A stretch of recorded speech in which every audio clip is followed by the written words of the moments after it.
Bonjour les leaders et bienvenue à cette deuxième semaine de formation en leadership serviteur.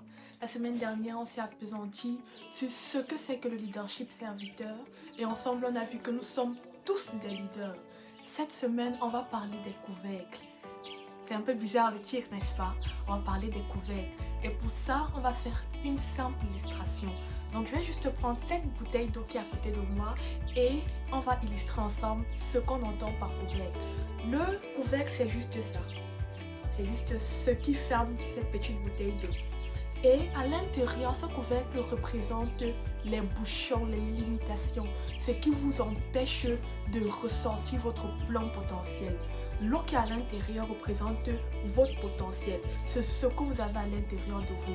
Alors, on peut être une personne extrêmement douée, extrêmement talentueuse, mais nous ne sommes pas efficaces. Comment ça? Tout simplement parce qu'il y a des couvercles qui empêchent que notre potentiel puisse ressortir. Donc vous voyez, quand cette bouteille est fermée, elle est inefficace parce que l'eau qui est à l'intérieur d'elle ne peut pas ressortir.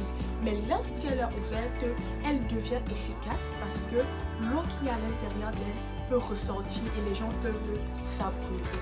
C'est justement la même chose pour nous en tant que leader. Il y a des caractères, il y a des traits de personnalité en nous qui sont des limitations pour notre élévation. Et c'est pour ça qu'on doit s'arrêter et on doit prendre le choix proactif de travailler sur ces limitations-là. Pourquoi le choix est proactif? Parce que en tant que leader, nous ne devons pas attendre d'être bloqués devant des situations ou alors d'être inefficaces avant d'agir. Non, on doit se poser la question, s'introspecter. Quelles sont les limitations qui m'empêchent d'avancer? Quelles sont les limitations qui m'empêchent d'aller à un autre niveau?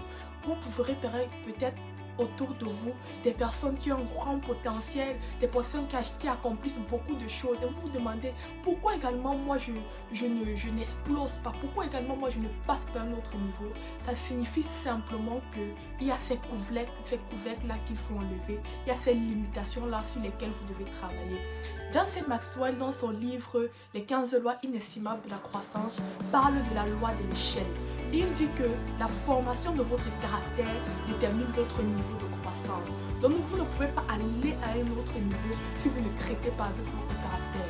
C'est pour ça qu'il dit encore que votre aptitude en leadership détermine votre degré d'efficacité.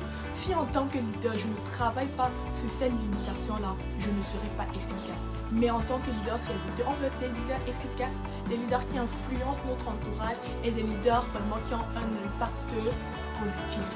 C'est la raison pour laquelle il a lieu de se demander qu'est-ce qui m'empêche. Par exemple, le roi Saül, ses limitations c'était l'impatience, c'était la désobéissance, c'était la jalousie. Le peuple voulait un roi et Dieu a choisi Saül. Mais face à toutes ces limitations-là, il a été disqualifié au profit de David. Et en tant que leader serviteur, on ne veut pas être disqualifié aux yeux de Dieu. C'est pour ça qu'on doit travailler sur nos caractères. Est-ce que c'est la procrastination qui vous empêche? Est-ce que c'est la paresse?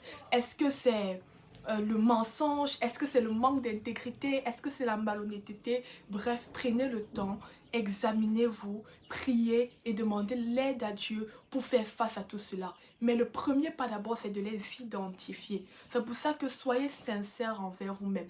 Asseyez-vous et notez. Bon, c'est vrai quand même que je procrastine, hein? C'est vrai quand même que je suis paresseuse. Parce que le premier pas de sincérité envers vous-même va vous permettre de travailler sur ces limitations-là. Et en plus de vous poser ces questions, posez à votre entourage, ça peut être votre conjoint. Chérie, comment est-ce que tu me trouves? Et acceptez avec ouverture d'esprit ce que la personne vous dira. Parce qu'il émane de votre croissance, il en va de votre croissance personnelle.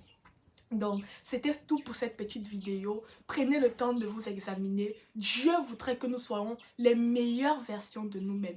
Et en étant les meilleures versions de nous-mêmes, nous pourrons refléter son caractère et impacter et influencer davantage de vies et libérer même notre potentiel pour que le monde puisse être touché par nous. Donc, à la prochaine vidéo.